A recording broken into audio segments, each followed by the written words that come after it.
Salut à tous les amis, j'espère que vous allez bien. On se retrouve aujourd'hui pour une nouvelle vidéo. Bon, la vidéo n'était pas prévue, c'est vrai, mais l'information vient tout juste de tomber.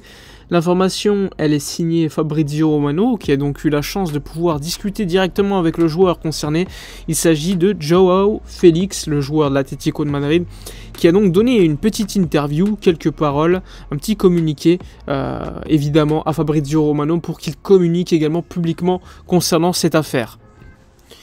Eh bien, en gros, Joao Félix déclare publiquement son amour pour le Barça. Il explique que son rêve a toujours été de jouer à Barcelone depuis qu'il est jeune, qu'il veut absolument signer à Barcelone, donc des paroles très très fortes de la part du joueur portugais, donc assez étonnant parce que on est quand même le 18 août, il est censé déjà avoir repris la pré-saison avec l'Atlético. J'avais vu à l'entraînement s'embrouiller d'ailleurs avec, je crois que c'était Berta, donc le directeur sportif de l'Atlético.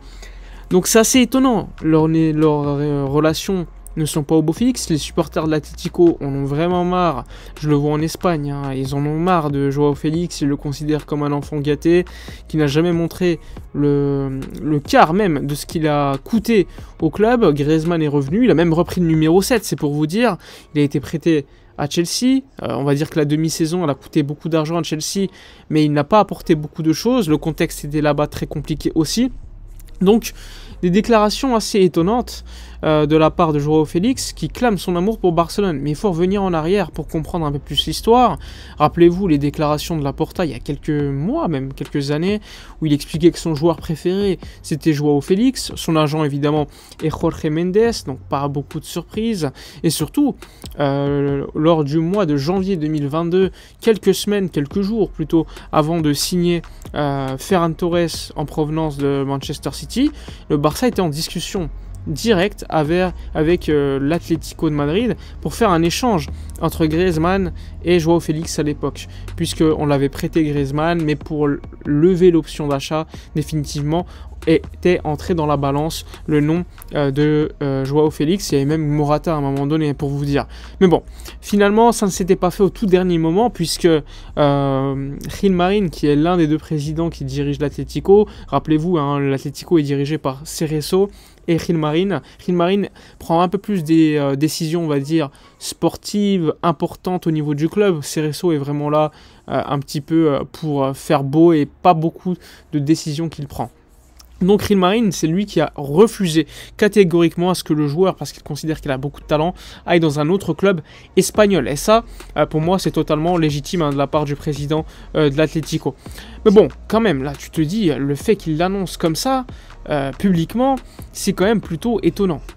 Surtout que, moi, Joao Félix, pour être honnête avec vous, c'est pas un joueur que j'apprécie dans le jeu. Oui, il est beau à voir jouer, mais je trouve que c'est plutôt un beau joueur plutôt qu'un bon joueur.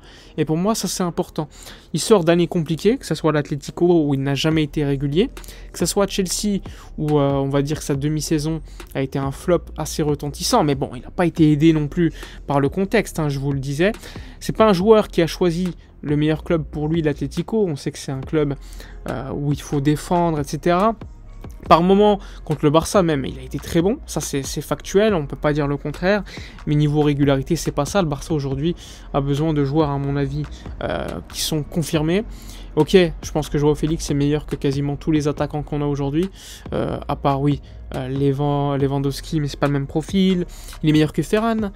Est-ce qu'il est meilleur que Rafinha? J'en suis pas sûr, parce que c'est un profil qui est différent. Joao Félix, c'est un joueur plutôt axial, qui tourne un peu autour de l'attaquant.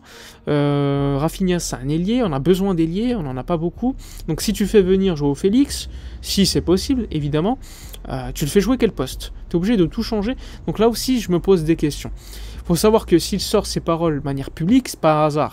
Il veut absolument quitter l'Atlético et veut venir à Barcelone. C'est pas une nouveauté, on le sait.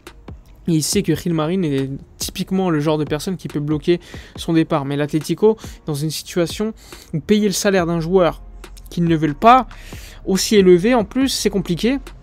Sachant qu'aucun autre club, à part Aston Villa qui s'est vite fait renseigné, mais sans plus, aucun club ne veut acheter Joao Félix. Donc c'est compliqué pour l'Atlético, qui a le choix, donc soit trouver une porte de sortie, soit le garder pour le revaloriser.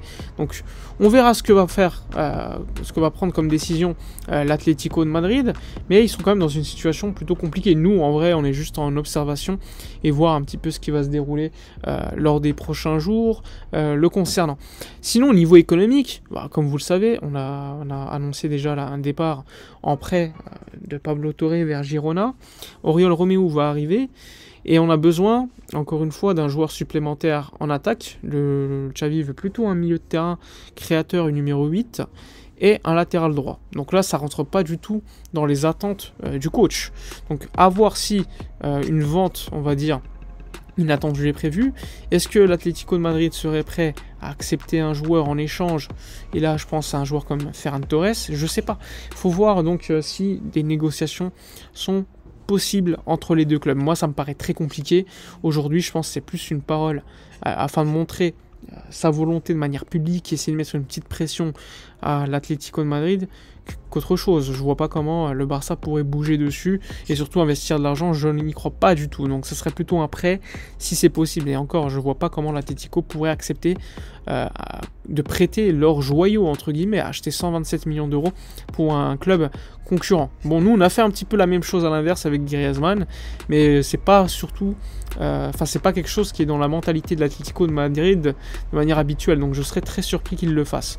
Donc pour l'instant, on reste calme, c'est plutôt plus des propos, une volonté exprimée de manière publique qu'une avancée claire dans le marché des transferts. Donc on va rester un petit peu de côté et observer ce qui va se dérouler lors des prochains jours le concernant. Bref, dites-moi dans les commentaires ce que vous pensez de ces propos. C'est pas une rumeur, c'est des propos là qui ont été déclarés de manière publique, qui sont sortis également par le plus gros journaliste Mercato. Donc c'est pour faire passer un message, c'est pas juste pour montrer une volonté potentielle de signer dans un club plus tard. Là, c'est pour montrer la volonté de signer tout de suite. Donc c'est pas une surprise que ça sorte de Fabrizio Romano. Donc on verra, dites-moi dans les commentaires votre avis, si vous êtes plutôt favorable ou défavorable. Moi, pour être honnête, je suis plutôt défavorable. Dites-moi ce que vous feriez. Par contre, si c'est un échange pour Ferran Torres, je serais favorable. Mais sinon, pour le reste, peut-être un prêt, mais pas plus. Bref, dites-moi dans les commentaires ce que vous en pensez. N'hésitez pas à liker, commenter, partager comme d'habitude. Abonnez-vous à la chaîne. Moi, je vous dis à demain. Et d'ici là, comme d'habitude, portez-vous bien.